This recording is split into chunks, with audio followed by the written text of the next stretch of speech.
കാട്ടാക്കടയിൽ യുവതിയെയും സുഹൃത്തിനെയും വീട്ടിനുള്ളിൽ മരിച്ച നിലയിൽ കണ്ടെത്തി. ഇന്നലെ രാത്രി കാട്ടാക്കട കുരുതംകോടാണ് സംഭവം. 45 വയസ്സുള്ള റെയ്ജയും സുഹൃത്ത് 35 വയസ്സുകാരനായ പ്രമോദിനെയുമാണ് മരിച്ച നിലയിൽ കണ്ടെത്തിയത്. റെയ്ജയുടെ കഴുത്തിൽ മുറിവേറ്റ നിലയിൽ കട്ടിലിൽ കിടക്കുന്നതും പ്രമോദ് തൂങ്ങി മരിച്ച നിലയിലുമാണ് കണ്ടത്. റീജയെ കൊലപ്പെടുത്തിയ ശേഷം യുവാവ് തൂങ്ങി മരിച്ചിരിക്കാമെന്നാണ് പ്രാഥമിക നിഗമനം.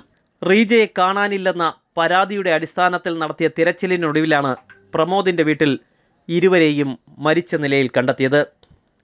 പോലീസ് അന്വേഷണം നടത്തിവരികയാണ്. പോസ്റ്റ്മോർട്ടത്തിന് ശേഷം പോലീസ് നടത്തുന്ന അന്വേഷണത്തിലൂടെ മാത്രമേ സംഭവത്തിൻ്റെ നിജസ്ഥിതി പുറത്തുവരികയുള്ളൂ എന്നും പോലീസ് പറയുന്നു.